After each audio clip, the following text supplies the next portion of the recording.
Olá, saúdo a todos os participantes deste fórum. Meu nome é Ademir Casella, eu sou professor da Universidade Federal de Santa Catarina, que se localiza na região sul do Brasil, onde realizo pesquisas sobre desenvolvimento territorial sustentável, agricultura familiar e governança fundiária. Eu gostaria de manifestar meus sinceros agradecimentos à SEAD e ao ICA pelo convite que fizeram para participar deste fórum e para discutir o tema da governança fundiária e o papel das políticas públicas para a agricultura familiar. É sempre muito gratificante poder compartilhar nossas ideias e resultados de pesquisas com agências que atuam na concepção e implementação de políticas públicas. Eu vou começar com a constatação da existência de um contingente expressivo de agricultores familiares latino-americanos que permanecem à margem das políticas públicas de caráter produtivo, a exemplo das políticas de crédito, seguro agrícola, mercados institucionais, assistência técnica e pesquisa agropecuária. Isso suscita já há algum tempo o debate se nas próximas décadas a maioria dos nossos países não seguirá caminho semelhante ao trilhado por países europeus, onde se teve a redução drástica no número de agricultores familiares, primando pela maior capacidade produtiva e competitividade do setor agropecuário. Em que pese as diversas iniciativas recentes empreendidas pelo Estado e mesmo organizações da sociedade civil do nosso continente, no sentido de reconhecer a importância da socioeconômica, cultural e ambiental da agricultura familiar, o desconhecimento da diversidade sociocultural desse tipo de agricultura não só persiste, como compromete a implementação de políticas públicas para esse segmento social, cuja principal característica reside justamente na multifuncionalidade dos seus modelos socioprodutivos. Então, a falta de informação qualificada e acessível por parte de atores e organizações sociais que atuam no meio rural se deve à inexistência de um sistema institucional de governança fundiária que, se vocês preferirem, também pode ser chamado de governança da terra. A importância do tema da governança fundiária, a meu ver, se justifica por duas razões correlacionadas.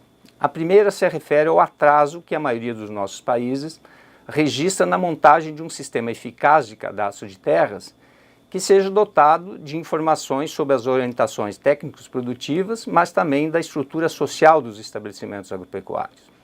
E a segunda, por se tratar de um campo de intervenção do Estado com capacidade para articular políticas públicas diversas e dispersas em diferentes agências. A partir desse pano de fundo marcado pelo desconhecimento da maior parte das nossas unidades agrícolas, eu pretendo dividir a minha intervenção em duas partes principais. Na primeira eu vou tratar do que denomino de senso prático da noção de governança, ou seja, como instituir um sistema de governança que seja de fato útil para quem atua no meio rural. Na segunda parte eu pretendo aprofundar essa discussão, propondo a criação de um banco de dados das unidades agropecuárias sobre o acesso às políticas públicas, sejam elas produtivas ou de natureza assistencial.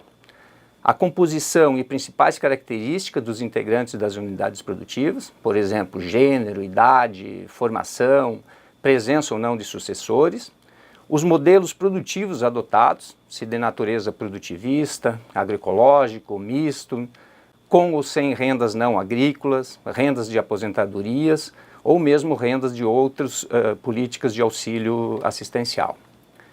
Trata-se, portanto, de criar um banco de dados que monitore a evolução das nossas unidades agropecuárias em geral, mas em particular da agricultura familiar. Uma espécie de observatório fundiário de base municipal ou territorial.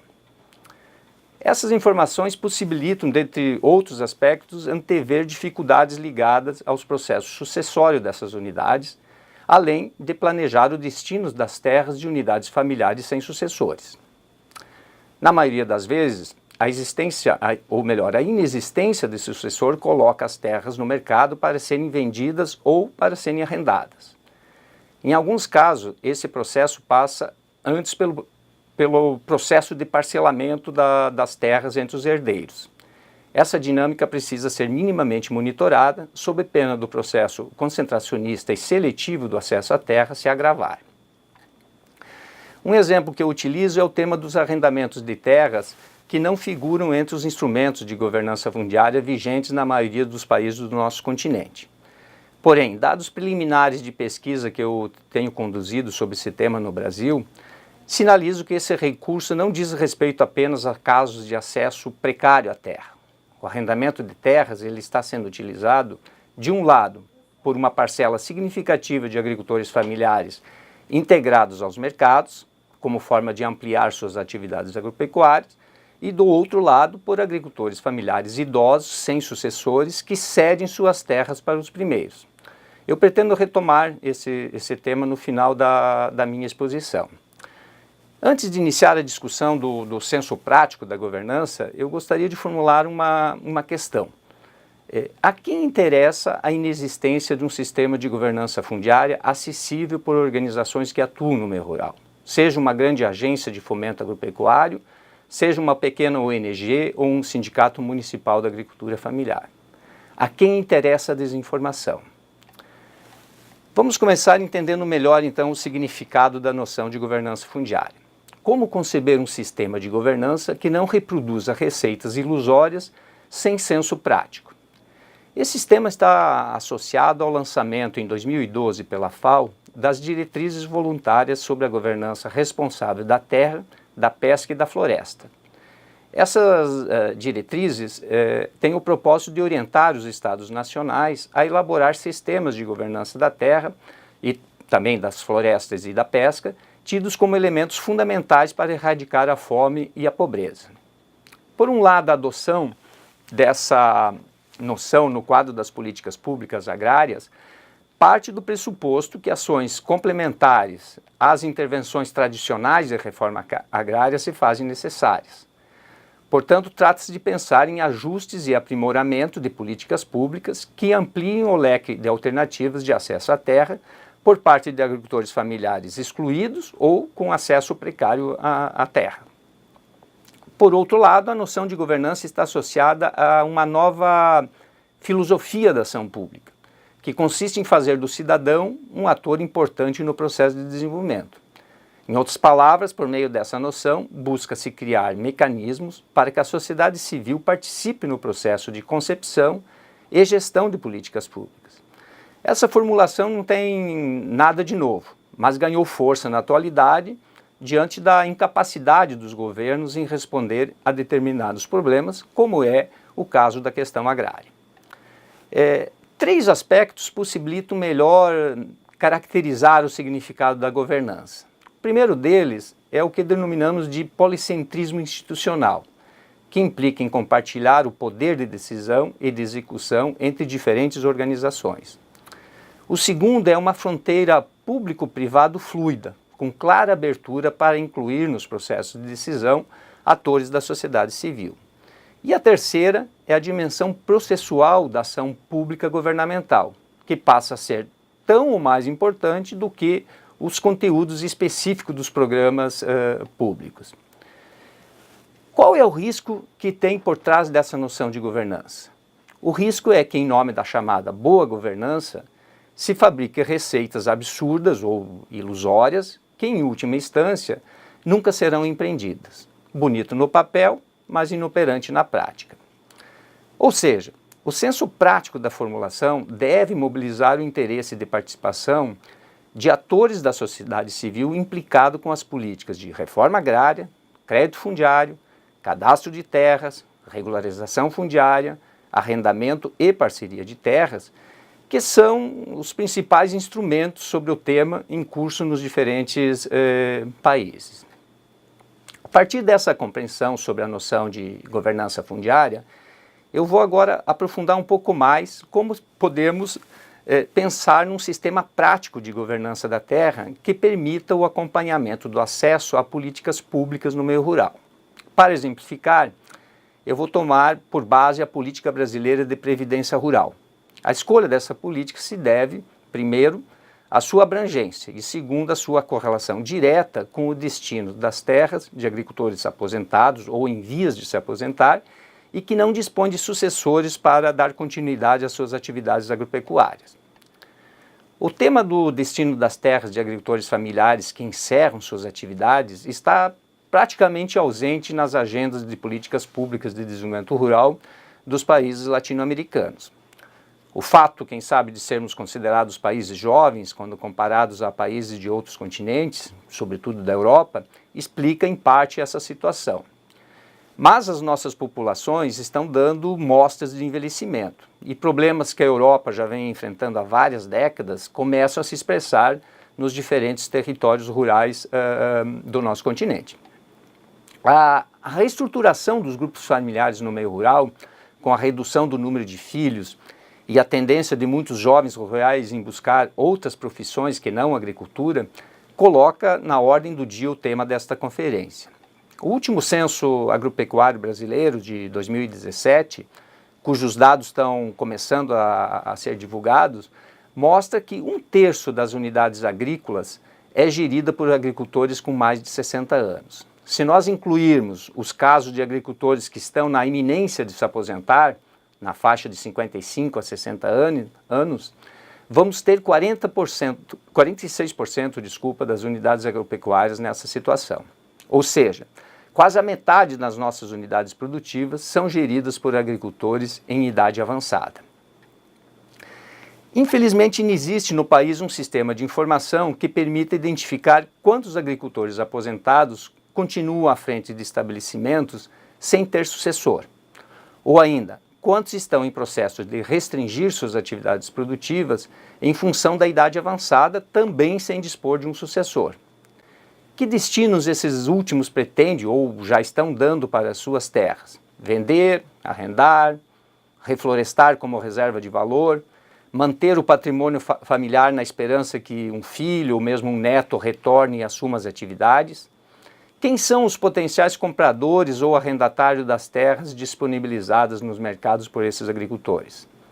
Essas terras continuarão nas mãos de agricultores familiares ou serão destinadas à expansão do agronegócio ou então transformadas em sítios de lazer? Continuando, nós temos uma carência enorme de informações nessa área e precisamos enfrentar esse tipo de problema.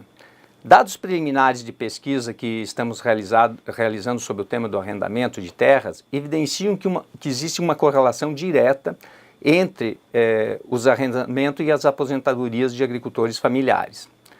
As análises sobre arrendamento de parceria de terras no Brasil, e acredito não ser tão diferente na maioria dos países da América Latina, sempre estiveram associadas à ideia de se tratar de um mecanismo de exploração por parte de grandes proprietários no quadro de relações clientelistas com camponeses pobres. Embora esse tipo de relação ainda persista no meio rural do nosso continente, uma parcela da agricultura familiar recorre ao arrendamento de parceria de terras para ampliar os seus negócios agropecuários. Nossa pesquisa em distintos municípios do estado de Santa Catarina revelou uma variação entre 19% e 44% de casos de agricultores familiares que arrendam terras de terceiros para ampliar suas bases produtivas. Esses agricultores se caracterizam por se encontrar no auge das suas forças físicas e produtivas, por estarem bem equipados do ponto de vista técnico, e essa última condição foi potencializada nas últimas décadas no Brasil pelo acesso à política pública de financiamento rural que foi criada especificamente para a agricultura familiar. Ou seja, trata-se de unidades produtivas que têm um parque de máquinas superior à sua necessidade interna, dispondo de capacidade para cultivar terras de terceiros. Já do lado de quem disponibiliza suas terras para esses agricultores, uma parcela importante é composta por agricultores aposentados ou em vias de se aposentar e que não dispõem de sucessores. Outra parte concerne herdeiros de terras que exercem outras atividades econômicas e optam por arrendar a terra herdada. Esse fenômeno de herdeiros de terras agrícolas sem vínculos produtivos com o setor primário pode ser uma novidade para nós, mas é muito recorrente na Europa Ocidental. Isso explica o fato do arrendamento ser expressivo naquele continente. Muitos herdeiros de terras têm interesse em preservar o patrimônio familiar sem produzir diretamente. O arrendamento representa, então, o estatuto jurídico, que lhes assegura o direito de propriedade e de manutenção de terras agrícolas que historicamente pertenceram à sua família. Na maioria dos países da União Europeia, o acesso à terra via contrato de arrendamento é superior à condição de proprietários que cultivam diretamente suas terras. Na França, por exemplo, 75% da ISAU, a superfície agrícola útil, são cultivados por arrendatários. Por trás dessa situação estão políticas públicas criadas nos anos 60, justamente para normatizar o uso de terras fragmentadas pelo processo sucessório e cujos proprietários não têm mais vínculos com o setor agropecuário, mas mantêm o patrimônio herdado de um antecessor agricultor. A ideia central que eu gostaria de destacar para finalizar a minha exposição é que o atraso que os países latino-americanos apresentam em relação às políticas agrárias em geral, mas em particular na montagem de um sistema de cadastro de terras, pode ser superado pela inovação de incorporar nesse sistema um banco de informações qualificadas sobre os diferentes tipos de unidades rurais agropecuárias, seja de lazer, conservacionistas, familiares e não familiares, agroecológicas ou convencionais, ou que utilizam sistemas mistos, né? Ou mesmo propriedades, unidades produtivas que tenham outras fontes de rendas e principalmente propriedades que não tenham sucessores. Retomando, portanto, a questão que eu formulei no início da minha palestra, a desinformação sobre a nossa base produtiva agropecuária certamente não interessa aos agricultores familiares, nem às suas organizações sindicais e de assessoria técnica. Fica então o desafio de inclusão nas agendas políticas dessas organizações, a construção de um sistema de governança fundiária, tendo por base o que eu preconizei nesta palestra. Se um modelo nacional de governança fundiária, com uma base de dados comum a todos os municípios, seja inviável por razões políticas diversas, nada impede que as demais escalas de governos implantem seus próprios sistemas de governança. Mesmo um município pode implementar esse tipo de iniciativa. Vivemos no auge da tecnologia da informação e nada justifica dispormos de dados rudimentares, de difícil acesso sobre as unidades agrícolas familiares, que são quem assegura o essencial da alimentação da nossa população. Esse disparate ele precisa ser enfrentado. Eu gostaria de agradecer a atenção e essa oportunidade e desejar a todos um excelente fórum e uma excelente discussão. Muito obrigado.